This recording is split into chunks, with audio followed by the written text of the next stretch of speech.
Welcome to CECP's webinar, the Inclusive Economies Briefing, Learn from the Leaders.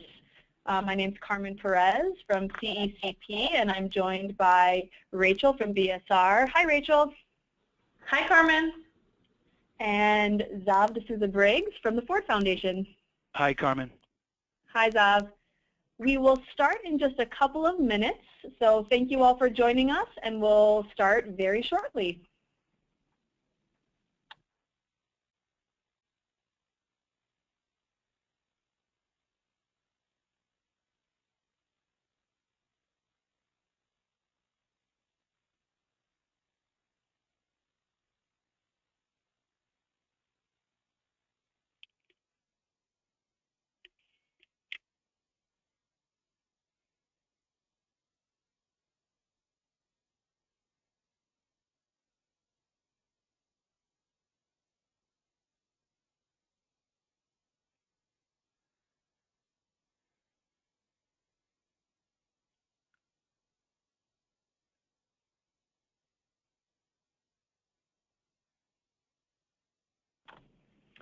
Hello, everyone, and welcome to the Inclusive Economies Briefing, Learn from the Leaders with CECP.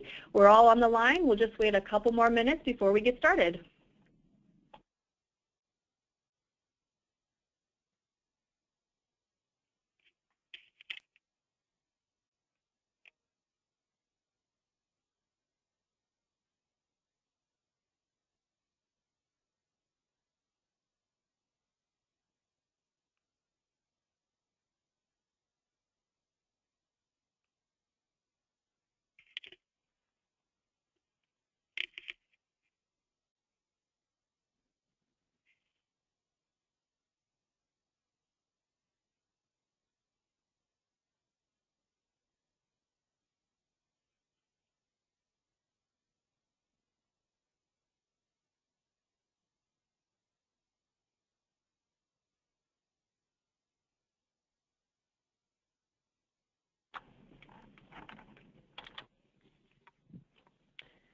Welcome, everyone, to CECP's webinar, the Inclusive Economies Briefing, Learn from the Leaders. We're so thrilled to have all of you joining us. For those of you out on the West Coast, hope you have your coffee or morning tea in front of you. And those with us here on the East Coast, perhaps we will be your learning opportunity while you're having your lunch break.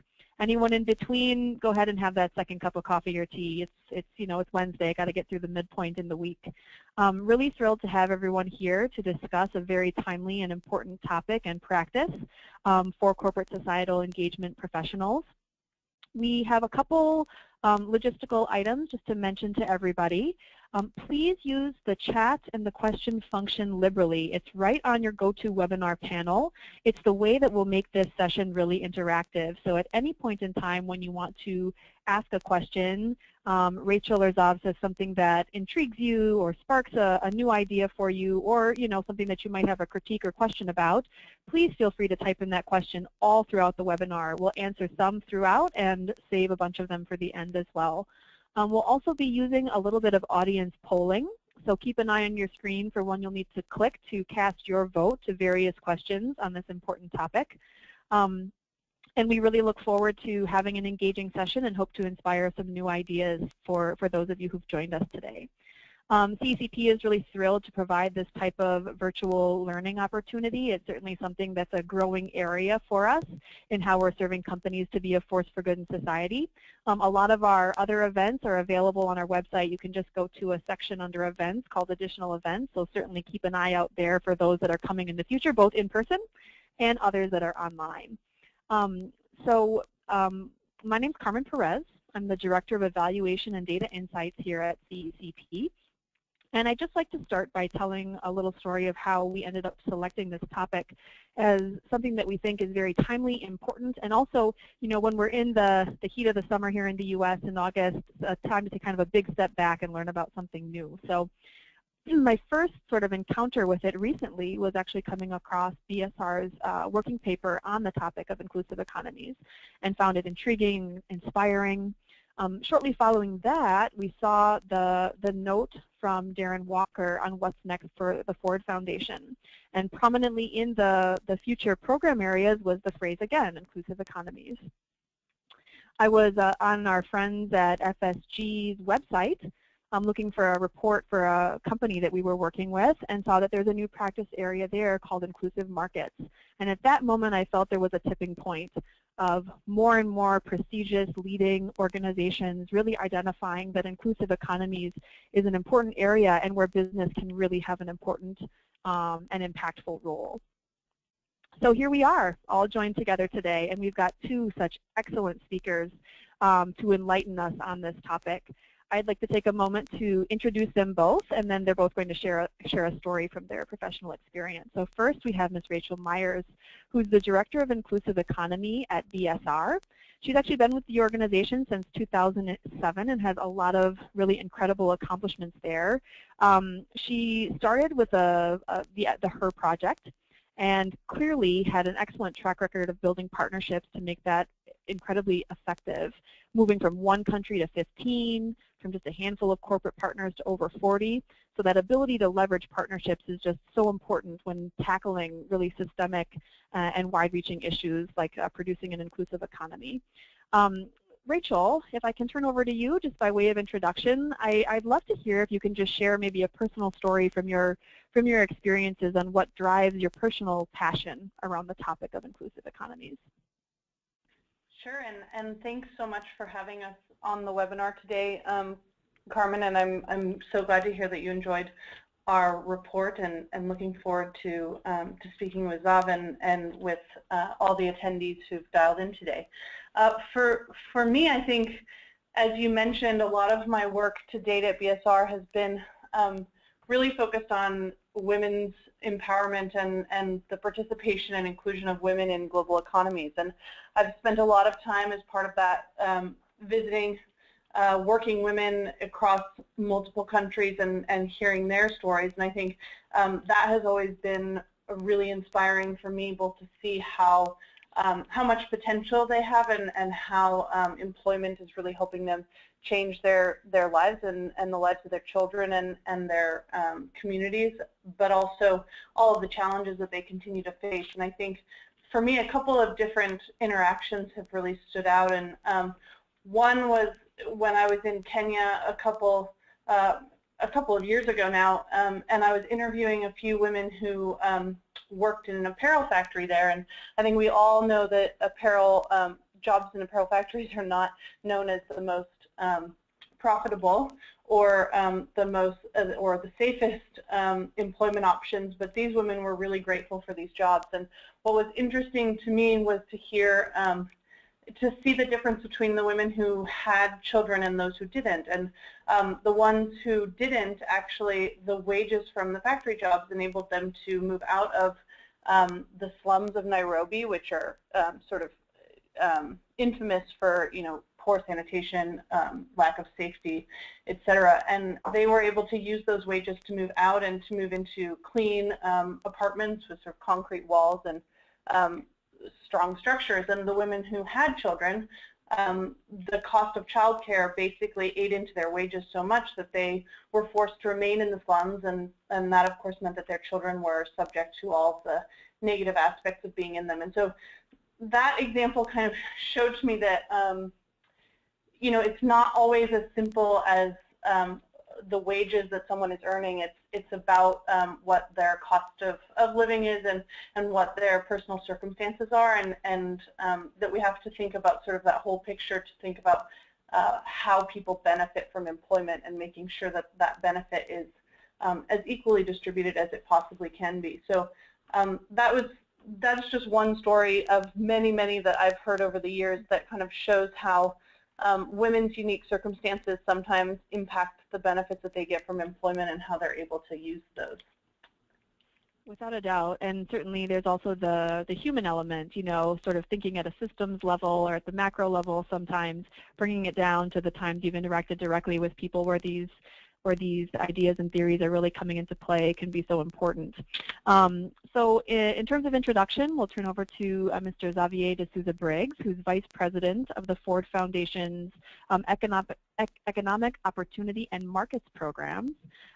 So really a leader at the forefront of social change. He's joined the foundation in 2014 and brings a background which is award-winning and very impressive professor at MIT, author, award-winning author, and also I was interested to see spending some time at OMB, so we know you can get into the nitty-gritty of budgets and things like that. So it would be terrific if you could also share a story of sort of a piece of inspiration that drives your interest in aligning your career with something like inclusive economies. Thanks, Carmen, and thanks to you and CECP for the invite to be a part of today's conversation. You didn't mention, but I also ran my own small company for a little while, so I've come at this from kind of a number of different angles. It is a personal passion and a priority for the Ford Foundation.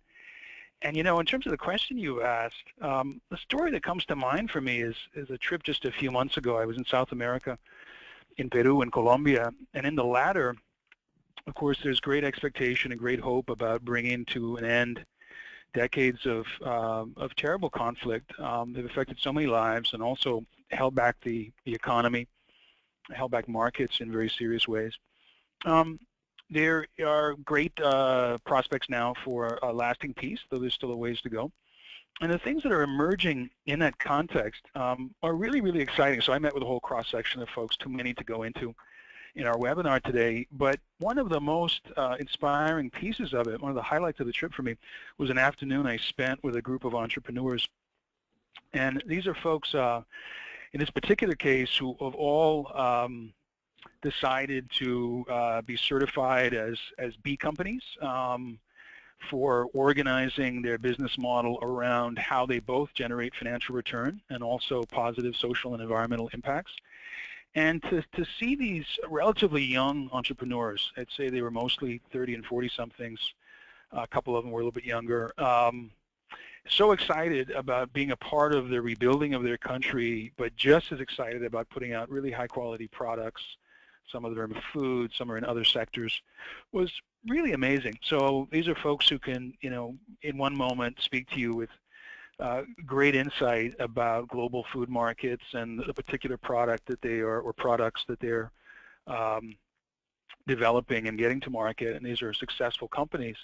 But in the next moment, speak to you with the same kind of passion about their relationships with small farmers, how they're sourcing their raw materials or other small enterprises, depending on the sector, and how they believe that they can do well and also do good through their core business practices to do things like improve incomes for very low income, very isolated farmers, and the signs that they've seen already that they do better when their suppliers do better, and that if they take a kind of medium to long run view, which we will talk about, I know, in the webinar, that it really is win-win. These are creative folks. You know, you would sort of put them to speak to any business school class anywhere in the world as a test case.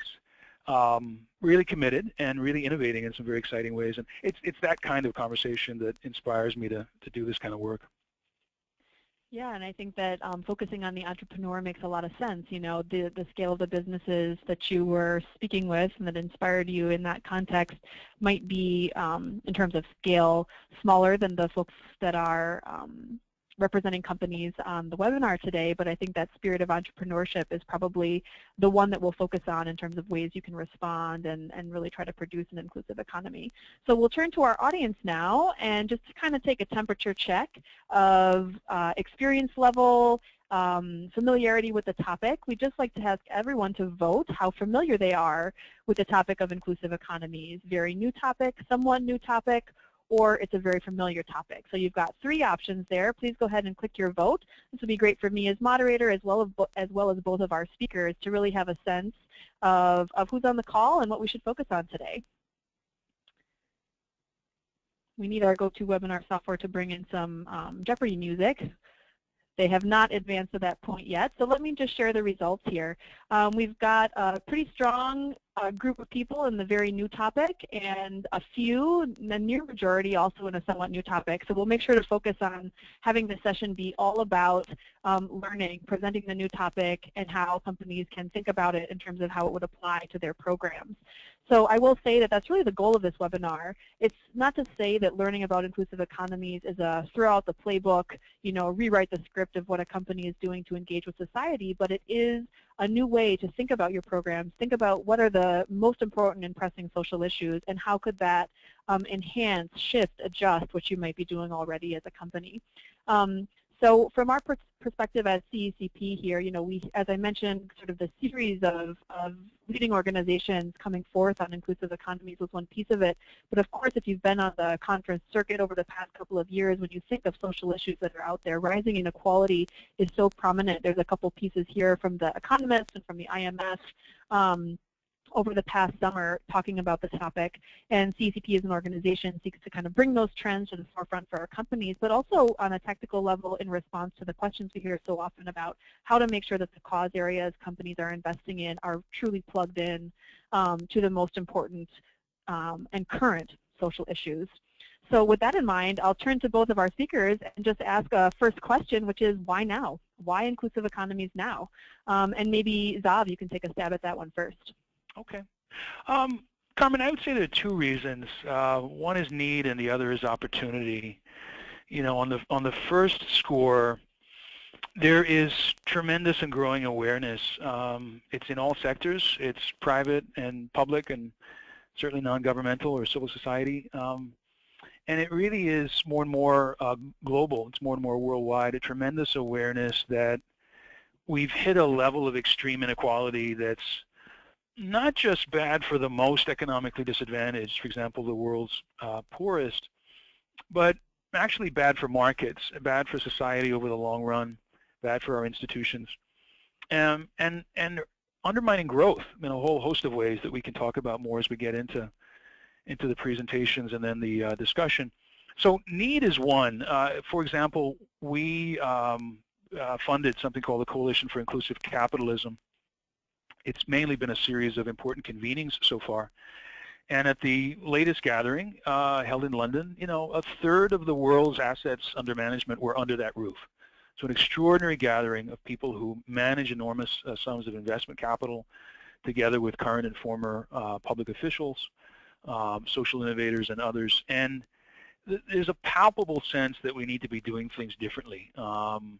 Rewriting, you said no need to throw out the script, and that's certainly true. There's a lot about successful business, competitive strategy that certainly holds constant, but doing some things that are more than incremental to rethink the way that business and also certain important things that government does, you know, connect to economic opportunity and more broadly shared prosperity. So need is number one. I'll be much briefer about number two. Opportunity, there are all kinds of dimensions to it. Some of it is technological, for example, in the financial services space. Lots of new opportunities there. And some of it is generational change. Millennials in particular, other generations as well, are asking questions about the relationship between business and society. They're far more motivated to buy from and to go to work for companies that take this stuff seriously. And it does go beyond social responsibility traditionally defined. It gets much more to the core of how a business is operating. And that, of course, we can get into when we get into the conversation. Racheal, anything to add on why now? Yeah, I mean, I think Xav said a lot of what I was going to say very well. I would add on the opportunity side, I think there really is a lot of growing business leadership around this topic and appetite for it. So last year, BSR has a conference every year in November, and Indra Nooyi, the CEO of PepsiCo, spoke, and you can actually, attendees can actually watch her whole speech on BSR's website. But she spoke about this need to shift perceptions to, particularly among the investor community, and pressures to a longer-term approach. And so, and we have, you know, business leaders like Paul Pullman and other companies starting to pull away from quarterly earnings reporting, or at least really trying to pressure the investor community away from that, as it's seen as something that has a negative impact on some of these inequalities, which business leaders are beginning to see is extremely troubling for their long-term growth trajectory. And so I think on the opportunity side, there is a lot of growing interest and commitment among business leaders. And the other thing that I will add to kind of the need and opportunity side is just the hyper-connectedness and transparency that we have in the world now. And I mean, we saw with the global recession how sort of dependent and connected we are in terms of how the impacts of the housing crisis can trickle all the way down throughout global supply chains and to global communities. But we also have this hyper-connectedness and this visibility that you know, communities and individuals who are suffering and who are experiencing the negative impacts of inequality, they can see how others in other parts of the world are living, and they can see the kind of the other end of the spectrum in terms of excess. And I think that is really reducing tolerance of the inequities, and is going to increase the social side pressure in the years to come. Mm-hmm. So a lot really going on at this high level, maybe an opportunity to rethink capitalism. It's really talking about, you know, like a sea change in terms of how companies think about what it is that they need to produce value for the business as well as value for society. So we planned on about 10 minutes each for each of our speakers to present. Considering time, we might actually go to about 7. And we'll ask all of our folks on the line, I've got a little flying question mark here, to remind you, even after what's just been said, did that spark a question? Do you agree? Do you disagree? Do you see that type of leadership in your CEO or not? Please use the chat function, the question function, to type in something even right now so we can start to capture your questions. And we'll ask them as possibly throughout and definitely at the end of the presentation.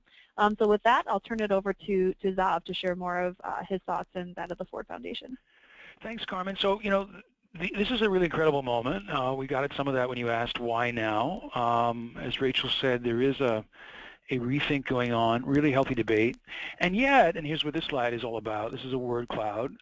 You know, there are a host of concepts out there, some more developed than others, some more captured in real on-the-ground practices and measured impacts than others, some more identified with, let's say, particular CEOs or other public personalities, like conscious capitalism. This is a reminder that here we have a host of things that relate to each other in a variety of different ways. It is important to sort of stop and ask what is different about this moment, what is inclusive economies, which ironically, and my apologies, is one of the smaller phrases on this slide. Inclusive economies and inclusive capitalism are among the most encompassing of the ideas here, and encompassing of ideas like growing in ways that are more equitable or inclusive, encompassing or inclusive of concepts like high road business practice and high road business models. And yes, also of a lot of what has happened through corporate social responsibility, through CSR, of ideas like shared value put out by Michael Porter with a co-author some years back. So why don't we go to the next slide?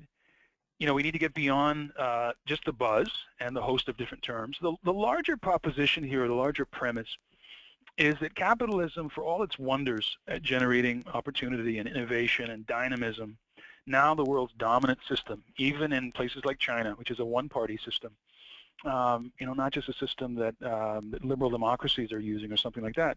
Capitalism, in a variety of forms around the world, has produced extreme inequality, inequality on levels we haven't seen before. And so there's a real question: can we fix it? Can we reconcile the way capitalism works with our highest values as society? Are there solutions? Next point. Yes. Next point again. Yes, we can.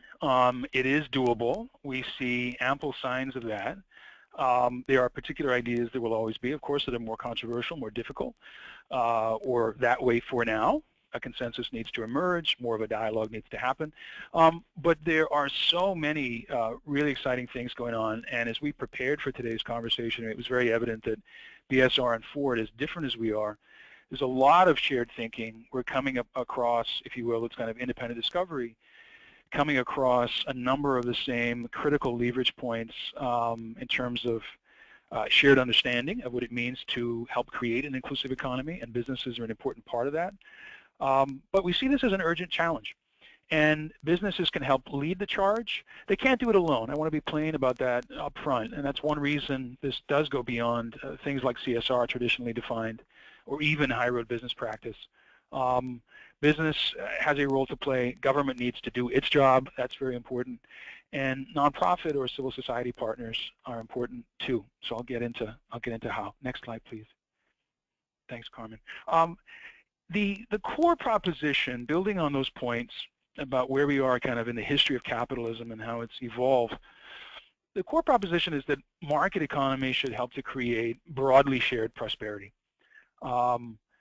That we shouldn't resign ourselves to a new normal of extreme inequality. You might say, well, that sounds nice, but isn't that more of a moral point? Let's go to the next point here. And the answer is no. I mean, this is not just a morally desirable outcome. I mean, there ought to be, of course, moral content to our lives and the way business gets done and the way governments operate. That's extremely important, always will be. But the evidence base is growing rapidly in economic research that inclusion is in fact a key to sustained and more robust economic growth. That shows up, of course, more over the medium to long haul, and that's when you can do the better research anyhow. It's when you have a really ample, window to observe economies change over years and even decades. You can look beyond the blips quarter to quarter, or 1 year to the next, or even one business cycle to the next. So there's a very compelling business case, and the particulars are going to look different in different kinds of businesses. But as Racheal and I will discuss, the business case is really, really important here. But there's one other critical kind of core idea under this main proposition too. Let's go to that next point. And that is something I echoed a moment ago, that this has to be a shared responsibility. And this is not this is not an ideological point, it's not a philosophical point. This is a completely practical point. When you look at what an inclusive economy would actually need to do and how it would function and what it would provide in the way of opportunity, income as well as wealth, and opportunities for skill building and more, it's only going to be possible, is only possible, where business, government, and civil society each do their job. So this is not some kind of fuzzy call for, the spirit of partnership or something like that. This really is just a practical sort of no-nonsense point. This doesn't work if any of these sectors tries to Lone Ranger this or tries to do it alone. And there is more than business opportunity and responsibility here. Government figures into it. Let's go to the next slide. Thank you. So, some fundamentals building on those points.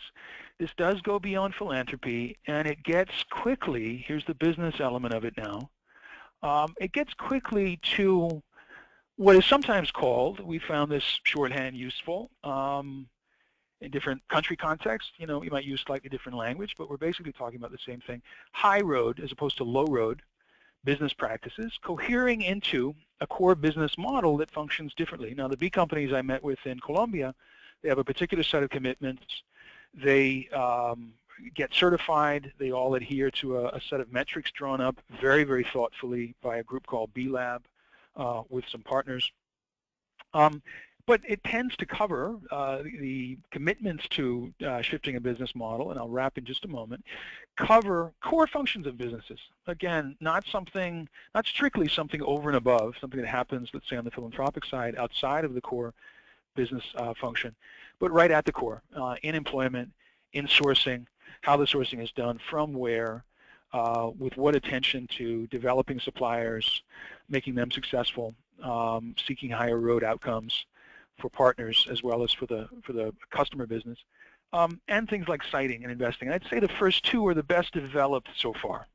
We have supported work to help leading business educators develop these concepts, teach them in innovative ways. Again, the next generation of business leadership is salivating to learn how to do it. They are all on fire about these ideas.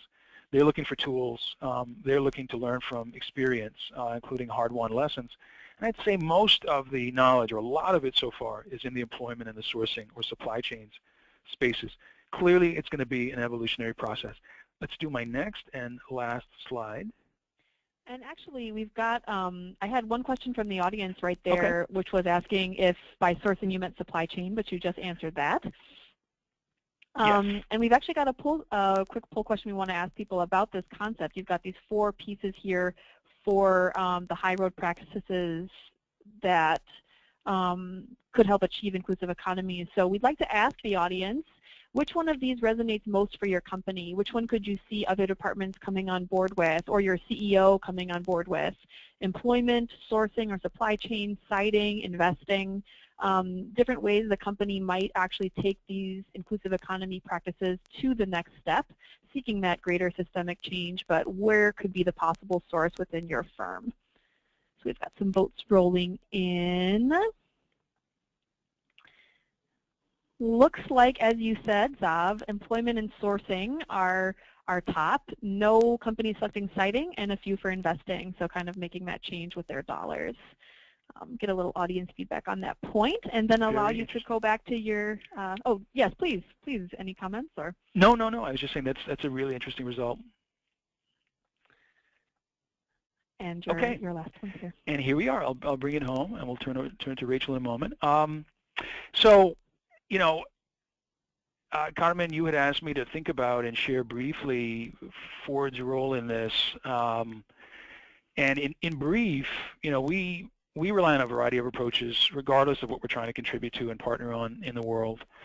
And in this important space, this very high stakes, very creative, very opportune space of inclusive economies, I mentioned that each of these 3 big sectors captured here on the slide has a job to do. This is like, you know, putting up the pillars for a great house or a great edifice or a great cathedral, if you will. And we need all of the pillars to be functioning and to really be contributing. This is quite a list. I won't try to offer comment about each of them. There's everything from the supply chain and employment issues we just touched on a moment ago, to things like risk capital. We actually get involved in that too for certain kinds of product innovations, particularly where companies are eager to see if they can push the boundaries in terms of generating just and high road outcomes, while also, of course, doing well. That's what makes it viable and sustainable, if they can do well and really sustain products. So things like risk capital, metrics, certification. I mentioned B-Lab a little while ago. And, you know, then the point of long-termism, too. Racheal talked a few moments ago in her reference to Paul Pullman of Unilever about the inverse of this, the kind of short-termism, the relentless focus on quarterly earnings. There is a very healthy conversation going on and various approaches to the issue of how to unlock more room for companies, especially publicly traded corporations, publicly traded companies, to focus on the range of key stakeholders in their success and ultimately the success of market economies and of capitalist societies, and that is workers, communities, in addition to investors or shareholders. So it's getting beyond the shareholder primacy or a shareholder-only view, but certainly with continued attention to healthy financial return and having a yes and. I won't address the others. They are important too. Again, government and civil society also have roles to play. These are some of the ways in which we're involved. So I'll stop there. And just a reminder, my question mark for the audience to keep on using the question in the chat function to send in your comments. But I have one from the audience right now, which is, you know, you talked early on about everybody has a shared responsibility. The question is, with these 3 big groups, which one should take the lead? You know, that's an excellent question, but I think it's problematic even in its frame.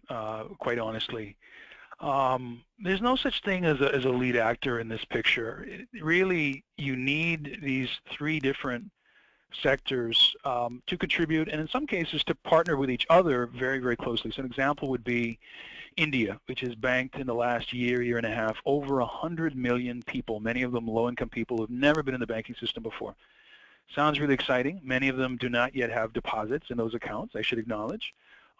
Wouldn't have happened without both a clear government commitment and government helping to define standards, and also over time wanting to provide payments into those accounts as a way of fighting corruption and fighting skimming off the top, which robs the poor.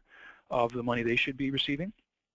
It wouldn't have happened without government playing an important role, but also without business, particularly in the technology space, contributing to the architecture of it, working with it, and now private financial institutions also having a platform around which to work. It's one example amongst 100 I could give you, but government defined an important goal. You could say that was a kind of lead step, but there wasn't, an orchestra conductor that kind of directed everything. It was about mutual interest in seizing a major social opportunity and scaling it quite rapidly.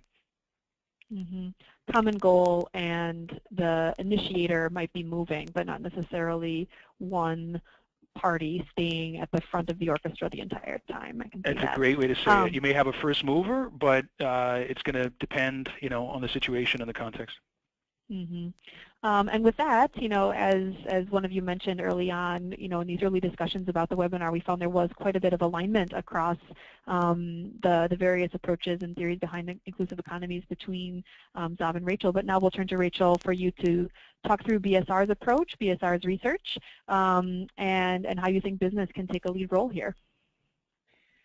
Sure, and I'll go through my first couple of slides pretty quickly because I think we've covered them in the early parts of this discussion, and I'll make links to Xav's points as well and not dwell doubly on those. I think the first piece we've already talked about, which is that the economy, the way that it is today, is not working for everyone, and that has short and long-term implications for people and for markets. Next slide. In terms of, for us, we wanted to define an inclusive economy as something beyond thinking about people who may be excluded or vulnerable for some reason, thinking about them as beneficiaries, or even if we look at like inclusive markets, base of the pyramid innovation, those people as primarily consumer groups. I think that's great, but there's also a broader, more holistic way that I think Xav also touched on to think about individuals and communities really being productive actors in the economy, and how do we make sure that people at all income levels, in all geographies, are really able to contribute in and participate in the economy in productive ways that support economic growth. And so it's not, some people benefiting from the economy and then helping other people not suffer too much. It's actually about how do we all contribute in. And in getting there, I think business is such an important actor, and of course that's, of course BSR would say that, because we believe that that business has a role to play in solving these kinds of challenges, and that's sort of our modus operandi. But we think business has a really key role to play, and we pull that out. And I think there's some similarities with what Xav talked about, but we also have a couple of differences. So we defined 3 areas where that are basic business interactions with society and basic to business operations. So one is employment, the other is product and service innovation and distribution, and the third is sort of capital investment in communities where companies operate and source and sell products. And so the first around employment, it's going from sort of business as usual towards business leadership for an inclusive economy, is really about ensuring that those employment opportunities generate good jobs, so higher job quality, and thinking about not only about sort of compensation, but livelihood. So what is, and that sort of gets to the example I gave earlier about Kenya, that it's not just about what someone takes home, but how that take home actually translates into impacts on their standard of living. And we also see mobility as a critical aspect of a good job in the sense that people feel that they have an ability to improve their skills and advance in some form, either within their company or to another employer. The second is around access to essential goods and services, and so the idea here is that companies are innovating products and services in terms of what they provide to customers, as well as how they're distributed to different customers all the time. And there's more that can be done. I think this does have a lot of links to sort of BOP innovation in terms of getting those products and services into the to the people who need them most. But I think it's also really acknowledging that essential goods and services are key here. So, you know, basic healthcare, access to finance, access to energy and electricity, access to food and sanitation, putting really the heft of business innovation behind some of those essential goods and services, and doing so in a way that is also profitable to business. And then the third is, as I mentioned, investments for prosperous communities. So I think Xav in his remarks referred to this around siting. We see store siting, but also for companies in the extractives, mining and extractives industries, the siting of mine sites, for example. There's a lot of decisions that can be made in those types of investments that could deliver greater benefit for local communities, for example, related to water access or distribution, related to electrification, related to transport infrastructure like road improvement, etc. And I will say we don't have enough time for me to give a lot of examples here, but Carmen referred to the report that we released, and that report has tons of examples on all of these across industries. And I'm happy to give some in the question period if we have time. Next slide. So I think, you know, Xav made this point that this isn't just a moral obligation or the right thing to do. There really are business benefits to creating a more inclusive economy, and I think we see a lot of the business costs in the news today across the world. And I will also say that I think there are a lot of shorter-term individual business benefits that come from individual actions that companies can take to make their business operations more inclusive, as well as this, the sort of the broader, longer-term macroeconomic benefits from a business community that is more attentive to these issues, leading to a broader long-term economic growth. So I'll just touch on a couple of these. Next slide, please.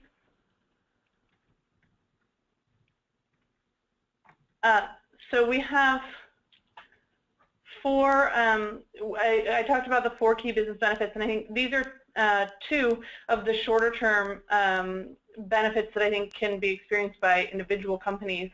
On the innovation side, there's both the kind of reverse innovation in terms of if you're listening to a different group of customers more effectively and you're including more inputs from diverse customer groups, in that you can see benefits in terms of innovation potential for your products and services.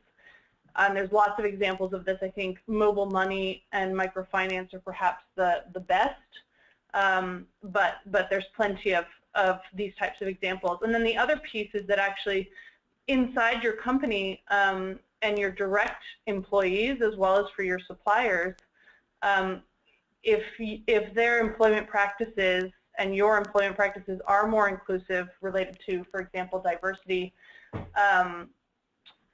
there's evidence that shows greater, more innovation, higher innovation potential among individual staff and teams. And then these are all closely related to the market expansion potential, which is, of course, if you are being more attentive to groups that may be typically excluded from your consumer markets, that you can expand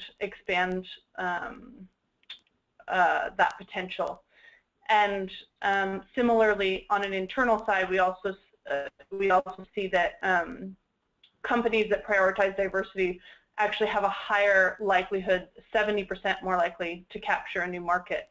So again, it's how you treat your own employees internally, as well as how you engage with customers in these more vulnerable groups that can really deliver business benefits for you.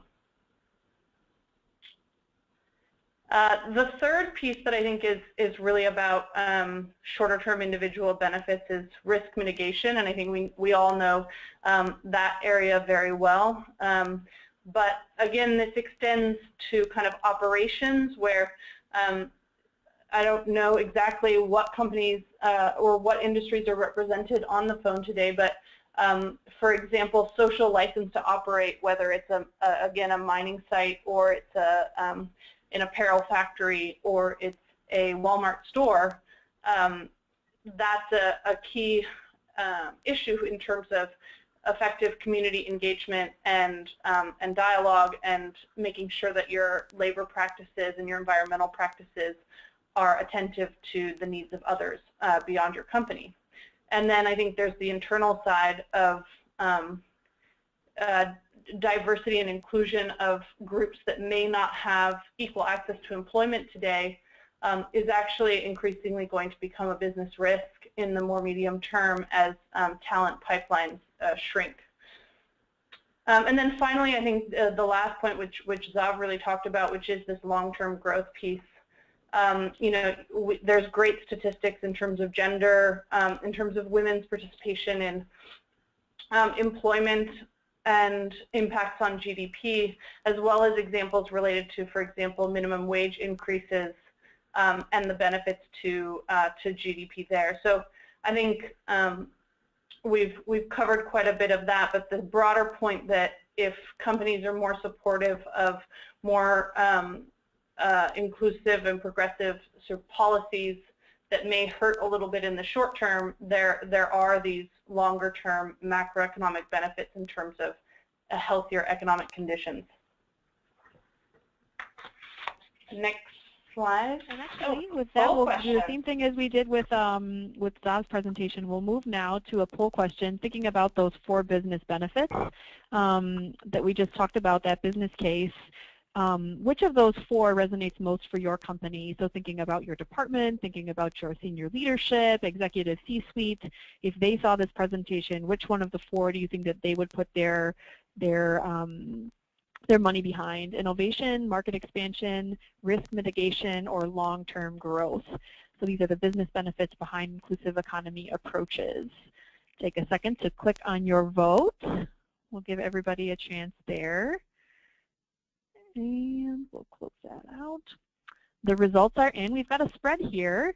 Looks like innovation and risk mitigation are actually at the top of the list, so something connected to products and services, and then sort of thinking hopefully long-term on the risk side as well. Racheal, any reactions? No, I mean, it's nice. I don't know if people were only able to pick one. It's nice to see a pretty even distribution there, and it's interesting that innovation and risk mitigation are kind of coming out on top. Mm-hmm. And it seems like long-term growth, while it is true that some companies are moving away from that quarterly earnings call, it might still be just the leading companies and perhaps not that far spread across the corporate sector. And we've actually got an audience question. I don't want to make you skip your slide, but I think it could be answered by your priority issue areas. Because we had a person from the audience ask about the extreme inequality is pervasive in the U.S., but the standard of living is still a lot higher here. So how would an inclusive economy approach differ in the U.S. versus Africa, for example, was the question. Yeah, I love that question. And I will talk a little bit about the need to be attentive to different types of context. I think, I mean, the issue that we see is, again, getting back to kind of, are people able to productively participate in economic activity? And I think whether you know, you're talking about an African-American family in an urban area in the United States, or you're talking about a poor family living in a slum in India, one may have a better kind of structure that they live in. They might have a TV, they might have a cell phone, although I've been in a lot of slum shacks in India that have all those things. The point is are they able to feel that that they can access employment which basically allows them to invest in their future and allows them to kind of better their circumstances over time, and therefore invest back into the economy and participate in it as a consumer and as an investor from a wealth perspective. And so I think that's how we would think about that, rather than sort of saying that we don't need to worry about poverty in the U.S. because those people, have a bed to sleep in, which isn't, of course, always true. But more about are these people able to actually productively engage with economic activity so that they can be contributors for their own benefit and for wider economic benefit. I see that we're, so we talked a little bit about these priority issue areas. We are at time, so unfortunately we probably won't have time to go through all of these, but I do actually want to close by asking both of you one final question and thank both of you for your incredible insights and all the folks who are on the phone. If anyone can stay on, if you didn't schedule anything from 1:15 till the half, please stay on board to listen to the final comments and answers to these questions from Xav and Racheal. But the question is essentially, I think that because the topic and sort of thinking about these system-wide changes and reforming capitalism and those very sweeping moves that may need to be made in order to respond to inequality, but sort of bringing it back to the desks of the people who are on the call right now, I think it'd be really interesting to hear from you both if we kind of dove into something kind of specific, thinking about what this person is doing and how could they sort of think through applying inclusive economies to their work. What would be sort of an immediate next step they might be able to take? So maybe, Xav, you could think of an agriculture company that maybe for years has been investing through their societal investments in reducing hunger, and Racheal, maybe a major retailer who's been for a long time investing in after-school programs. Xav, any comments on what would be their next step? How could they sort of think about these principles and apply it to their day-to-day work to get started? Sure, thanks, Carmen. I mean, there are a couple of ways to go here, and if the prospect is to explore what it would mean for the company to contribute in a more concerted and even strategic way to inclusive economies, that, of course, could go well beyond the hunger issue. It could affect people's access to the calories they need every day and their access to sustainable food sources and that sort of thing. But it could go well beyond the hunger issue per se to address a range of the other things that Racheal and I have talked about. So that's, I think, response number one is get clear on the goalposts. If more narrowly we want to rethink how we're coming at hunger and whether something that we may be approaching through various kinds of philanthropic involvement, providing funds, providing talent, loaned executives, any number of different things, what it will look like now to bring that into our core practices to see if we can affect hunger with these other tools, well, then that's one set of ways one could follow up on this. Distinct from that, I'd say, is offering this proposition to senior decision makers in that or any company about where many of the world's leading companies are looking to go with this concept.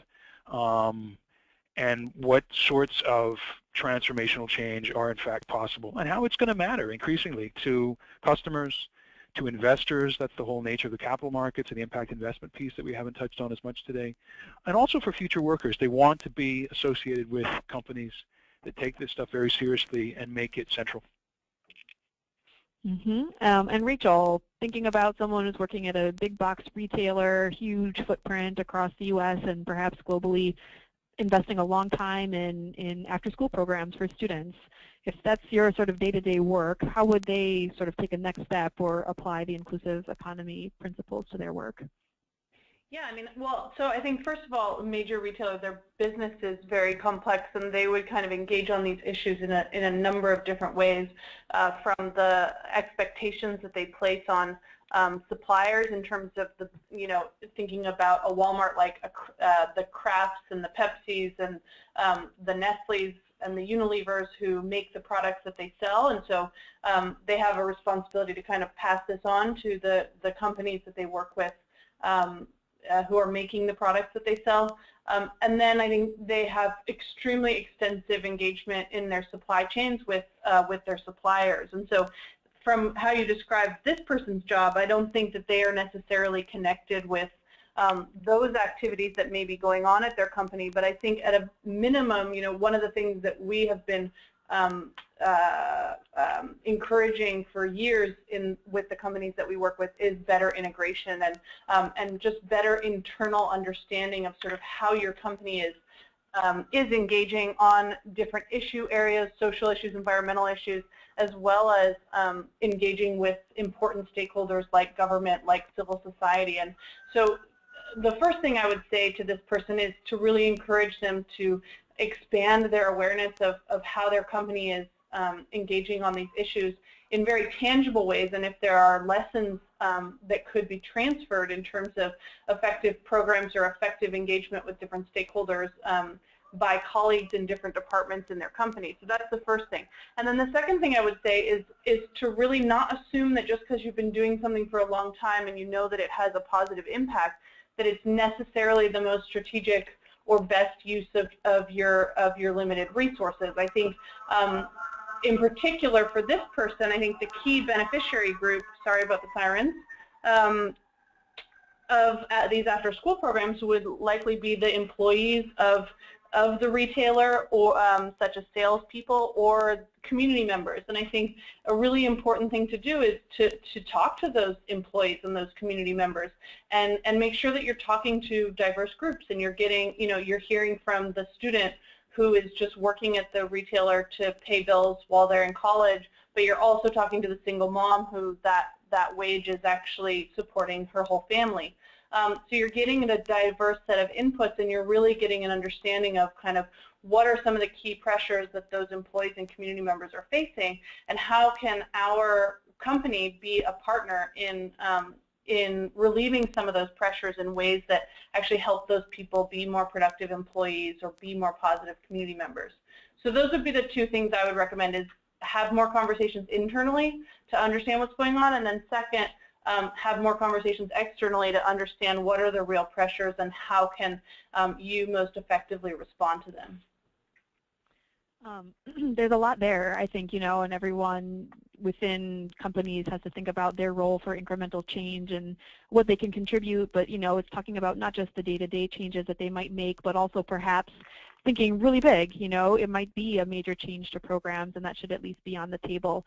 Just as we feared, so many interesting questions came in right at the end, one about debt figuring into inclusive economy, perhaps referring to everything that happened in Greece, or maybe the bonded labor piece that's been out on Humans of New York from Bangladesh. We got someone asking about what they should be asking of political elected officials, thinking from your approach, Xav, about all sectors need to be involved in a collaborative way. But I think we'll end on one, if I can just hear a final comment and word from you on both, which is, for people who've been in corporate social responsibility, corporate societal engagement for many years, what are the key differences that you might pull out from this concept compared to corporate social responsibility?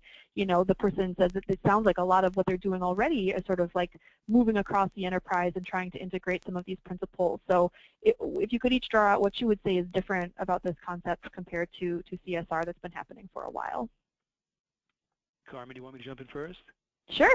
Final word from Xav. So one, it is larger than business. Business is crucial to it, and that's where a lot of the innovation will happen. But it is larger than business. Business can't do this on its own. So that's number one. This is a more encompassing and a more demanding, more ambitious concept. It's going to have to be an all-in, societal proposition. And the details will look different in different parts of the world. There are different traditions, different institutions, different cultural norms around many of the things we've been talking about. But the principles we've covered are really universals.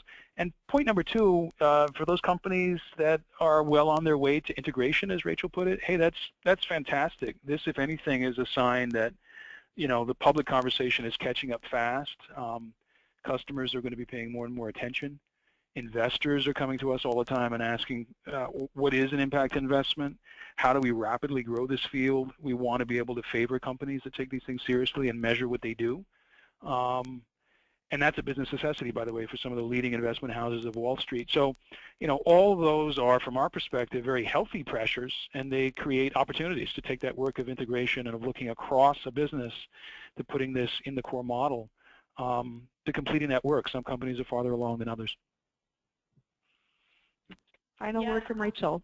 I would just, first of all, I would say I think responsibility is an important concept, and CSR has gotten a bit of a bad rap the last couple of years as new terms like shared value come about. But I think the idea of responsibility and obligation to sort of do no harm and to leave places as you find them, whether you're having a picnic or you're building a mine site, that I think that is still a very, very important aspect of business today. And for business to be, I mean, the bare minimum, in our opinion, of business being able to contribute to building a more inclusive economy is that they do uphold that responsibility that they have to communities and individuals, their employees, as well as beyond. And so I think that's an important thing to emphasize, that we can't just you can't throw the baby out with the bathwater by saying, let's work on this bigger thing and forget about all this really important nitty-gritty stuff we've been doing for the last 20 years. So that's one. But I think beyond that, this really is, I would reiterate Zav's point, that this really is about systemic change, and it's about going all in. And I think for us, it's in putting this forward and out for our member companies and other stakeholders, it's to say, let's all kind of really acknowledge the fact that the economy isn't working for everyone, and that includes us as the business community. This isn't working for us. This doesn't have a good long-term growth trajectory, and let's come together and realize that unless we do create these systemic solutions, that we're all going to suffer, not only poor people, you know, but the broader society and economy. And so I think that is where it really does go beyond CSR in terms of really us acknowledging that this is a moment in time where we really have to take a step and take a step together.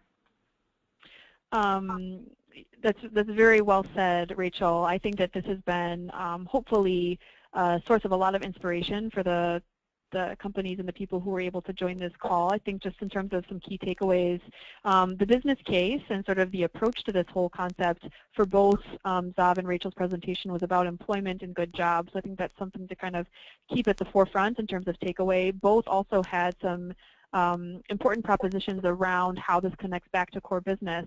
You know, these slides are something that you can use internally if you're rethinking strategy and why you might be making a change. You've got some fodder there to help support why you might be moving across the business and thinking about integration beyond just a strict look at the cause areas that are current.